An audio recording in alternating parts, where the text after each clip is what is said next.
So hey guys, welcome back to with solutions. और आज का वीडियो उन बच्चों के लिए जिन्हें लगता है कि साइंस वन में के न्यूमेरिकल्स बहुत ज्यादा हार्ड है। तो कौन सा न्यूमेरिकल्स आने वाले हैं भाई? सब तरफ यही चल रहा है कि दीदी न्यूमेरिकल्स इतने हार्ड जाते हैं, कौन सा न्यूमेरिकल्स आएंगे बता दो। तो देखो, कुछ इंपॉर्टेंट न्यूमेरिकल्स लेके आई हूँ और ये वीडियो उन्हीं बच्चों ने देखना है जो कि सच में इंटरेस्टेड है। आधा देख के जाओगे तो भाई बाद में पछताओगे, ठीक है? तो पूरा वीडियो देख लेना। आज मैं 5 लेसन के इंपॉर्टेंट न्यूमेरिकल्स बताने वाली हूँ। सेकंड पार्ट में अगले 5 लेसन के मैं इंपॉर्टेंट न्यूमेरिकल्स बता दूंगी। तो पूरा वीडियो एंड तक देख लेना है एंड कमेंट बताना है कि आपको साइंस वन में कितना स्कोर करना है। चलो वीडियो के पास बढ़ते हैं। तो सबसे पहले देखो यार, हमारा चैप्टर 1 दैट इज ग्रेविटेशन। इसमें से कौन सा इंपॉर्टेंट न्यूमेरिकल आपको आ सकता है? That is what would be the value of g on the surface of the earth if its mass was twice and its radius half of what it is now। ये देखो, ये वाला question जो है ना भैया, आपको मार्च 2019 में आ चुका है, ठीक है? So it is a previous year question और प्रीवियस ईयर क्वेश्चन इंपॉर्टेंट होते हैं, ठीक है? ये वाला जो न्यूमेरिकल है ये आपको कितने मार्क के लिए आने वाला है? दैट इज आपको आएगा 3 मार्क के लिए। तो ये वाला न्यूमेरिकल फटाफट अपनी टेक्स्ट बुक निकालो, टेक्स्ट बुक में अपने एक पेन लो, स्टार मार्क इंपॉर्टेंट ऐसा कुछ लिख के रखो और नोट डाउन कर लो, ठीक है? सेकंड जो आपको इस लेसन में से आ सकता है, that is an object takes 5 seconds to reach the ground from a height of 5 meter on the planet. What is the value on g of the planet? अब ये वाला क्वेश्चन देखो भाई, आपको 2 बार आ चुका है। दैट इज आपको नवंबर 2020 में भी आया है और मार्च 2022 में भी आया है, यानी कि ये क्वेश्चन 2 बार रिपीट हुआ है। तो इसके चांसेस डबल हो गए हैं कि आपको एग्जाम में आएगा। हर 2 साल में आ रहा है। देखो, 2020 में आया, 2022 में आया, हो सकता है 2024 में भी आ जाए। तो टिक मार्क करके रख देना, 2 मार्क के लिए आने वाला है। Okay, now next third one. A metal ball of mass 5 kg falls from a height of 490 meter. How much time will it take to reach the ground? आपको जी दे दिया है, यानी कि ग्रेविटेशन क्या दे दिया है? जो 9.8 मीटर पर मीटर स्क्वायर। ये आपको आएगा 2 मार्क के लिए question and it is also previous year question, that is 2019। मैंने सारे previous year question paper study करे और देखा कि भाई देखो, ये क्वेश्चंस आ रहे हैं, ये न्यूमेरिकल्स आ रहे हैं इस चैप्टर में के, ये नोट डाउन कर लेते हैं, ये इनकी पीडीएफ बना लेते हैं और बच्चों को दे देते हैं। तो भाई एफर्ट्स की कदर करो और चैनल को सब्सक्राइब करो।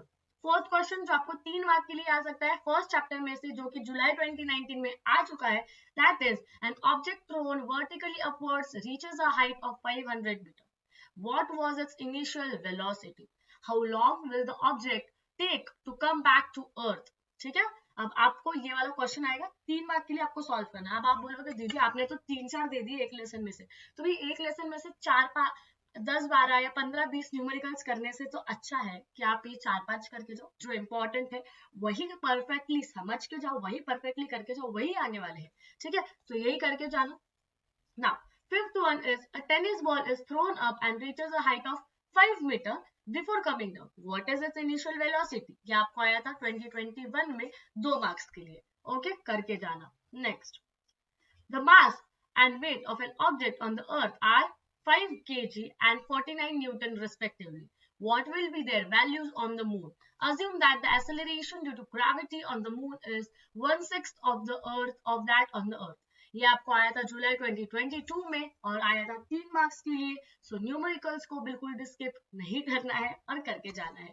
Seventh question, an iron ball of mass 3 kg is released from a height of 125 meter and falls freely to the ground. Assuming that the value of gram is 10 meter per square, calculate A।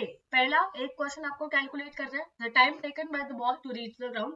दूसरा question आपको करना है, that is the velocity of the ball reaching the ground। दोनों question आपने solve कर दिए, ठीक है? जैसा कि ये A और ये B दोनों क्वेश्चन आपको सॉल्व कर लिए, तो आपको कितने मार्क्स मिलने वाले भाई साहब?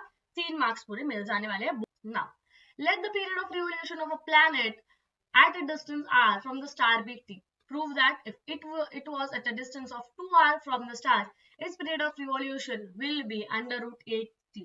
अब ये क्वेश्चन जो देखो, ये क्वेश्चन बहुत बच्चों को भी हार्ड जाता है और बहुत टीचर्स को भी लगता है कि भाई टफ है, इसलिए ये टीचर्स क्या करती है, प्रीलिम्स में भी डालती है। So this is an important one for prelims too, ठीक है? तो ये वाला अच्छे से कर लो फॉर प्रीलिम्स टू। 2 मार्क के लिए आएगा, प्रीलिम्स में टीचर 3 मार्क के लिए भी डाल सकती है। Ninth one, the radius of a planet A is half the radius of the planet B. If the mass A is ma, what must be the mass of B so that the value of G on B is half that the value of A? ठीक है? तो ये वाला question पूरा आपको आएगा 2 mark के लिए। आपको इंपॉर्टेंट क्वेश्चंस बता दे रही हूँ, आपने खुद से सॉल्व कर लेंगे। रिमेनिंग 2 क्वेश्चन है that is 10th and 11th। अब देखो हमारा फर्स्ट चैप्टर जो ग्रेविटेशन है, आपको पता है उसमें बहुत सारे न्यूमेरिकल्स है और उसमें अलग अलग न्यूमेरिकल्स बन भी सकते हैं, इसलिए इसमें से 11 इंपॉर्टेंट दे रही हूँ। 11 की 11 इंपॉर्टेंट कर लो, ज्यादा करने से अच्छा है। A ball falls off the table and reaches the ground in 1 second. Assuming g 10 meter per square, calculate its speed on reaching the ground and height of the table. ये आपको आएगा 3 मार्क के लिए। Now 11th one, that is the mass of a planet is 4 times that the mass of the earth and its radius is double the radius of the earth. The escape velocity of a body from the earth is 11.2 and 10 cubic meter per second. Find the escape velocity of body from the planet. आपको क्या करना है, escape velocity जो है body की planet से, ये आपको फाइंड आउट करनी है। आपको बाकी का सारा गिवन दे दिया है, ये क्वेश्चन आपको आएगा 2 मार्क के लिए। अब देखो चैप्टर 1 में से मैंने आपको दे दिया, आप बोलोगे दीदी आपने तो बोला कि 4-5 करके चले जाओ, बाकी के नहीं आएंगे। तो देखो ना भाई, चैप्टर 1, 2, 3 मिलके मैंने दे दिया 11 क्वेश्चन, ऐसे समझ लो, ठीक है तो चैप्टर 1 की 11 न्यूमेरिकल्स, पर चैप्टर 2 और 3 में से तो कुछ नहीं आ रहा, तो ऐसा समझ लो 3 लेसन्स में से आपको 11 न्यूमेरिकल्स आ रहे हैं। ऐसा सोचो कि पॉजिटिव माइंडसेट से लोगे तो ज्यादा इजी जाएगा। Okay, now let's move on to the chapter 4, that is effects of electric current. इसमें देखो क्या क्या आने वाला है। पहला है आपको मार्च 2019 से आने वाला, दैट इज 2 मार्क का question. 2 tungsten bulbs of weightage 50 volt and 2 tungsten bulbs of weightage 50 watt and 60 watt per work on 220 volt potential difference. If they are connected in parallel, how much current will flow in the main conductor? कितना flow होने वाली है energy, ठीक है, current कितना flow होने वाला है, ये आपको बता देना है।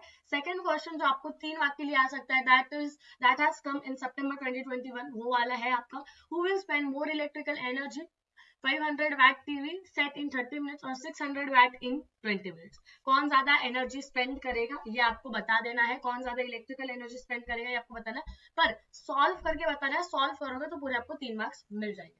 उसके बाद an electric bulb is connected to a source of 250 volts, the current passing through it is 0.27 ampere. What is the power of the bulb? Bulb की पावर क्या है आपको बताना है। छोटू सा क्वेश्चन है यार, बहुत, P is equals to V है, ठीक है, V और I आपको दे दिया है, ठीक है, तो 2 मार्क के लिए क्वेश्चन आने वाला है। उसके बाद fourth question, an electric iron of 1100 watt is operated for 2 hours daily. What will be the electric consumption expenses for that in the month of April? ठीक है, और इलेक्ट्रिक कंपनी के चार्जेस कितने हैं, 5 रुपीज पर यूनिट, 1 यूनिट पढ़ने पर 5 रुपए आपको गिर रहा है। तो ऐसे उन्होंने जो 1100 वैट का जो एक चीज है इलेक्ट्रिकल आयरन है, वो हर दिन कितने घंटे के लिए चलाएंगे, 2 घंटे के लिए। तो आपको बोलना है कि उनके जो बिल आया है उन्हें इलेक्ट्रिसिटी बिल, वो कितने रुपए का आएगा। तो यहाँ पे देखो answer is given, that is 330। आप इसका क्या ले सकते हो, SS ले सकते हो, आंसर्स के साथ आपके लिए लाई हूँ। Now let's move on to the last chapter of today, that is chapter 5, heat. How much heat energy is necessary to raise the temperature of 5 kg of water from 20 degree Celsius to 100 degree Celsius? कितनी ज्यादा heat की जरूरत है ये आपको बताना है। ये क्वेश्चन आपको आया है मार्च 2020 में, 2 मार्क्स के लिए। ये आपको 2024 में भी आ सकता है, तो करके रख दो। Okay, now a copper sphere of 100 gram mass is heated to raise its temperature to 100 degrees Celsius and is released in water of mass 195 gram and temperature 20 degrees Celsius in copper calometer. If the mass of the calometer is 50 gram, what will be the maximum temperature of water? ये आपको बताना है। नवंबर 2020 का question है, 3 mark के लिए आया है। और ना भाई देखो इसकी लेंथ देखो कितनी बड़ी है, और क्वेश्चन भी ना पढ़ते पढ़ते बच्चे एडी हो जाते हैं कि भाई जान दो इतना बड़ा क्वेश्चन है, हमें तो पढ़ना ही।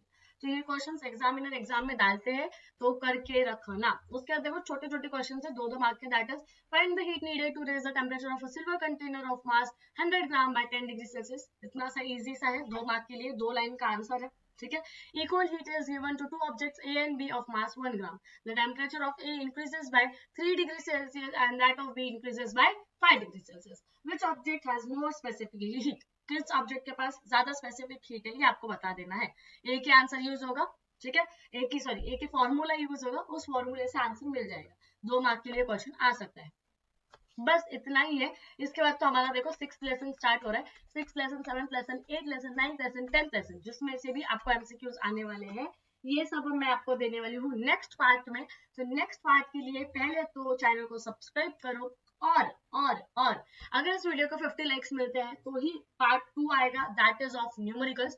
तो 50 लाइक्स कंप्लीट कर देना जल्द से जल्द, फटाफट अपने नमूनों के साथ शेयर कर दो ये वीडियो और उन्हें बोल दो कि भाई लाइक और सब्सक्राइब कर दे, पार्ट 2 आने वाला है जल्दी, और ये सारे प्रैक्टिस करके रख दो। Till then take care, bye bye everyone.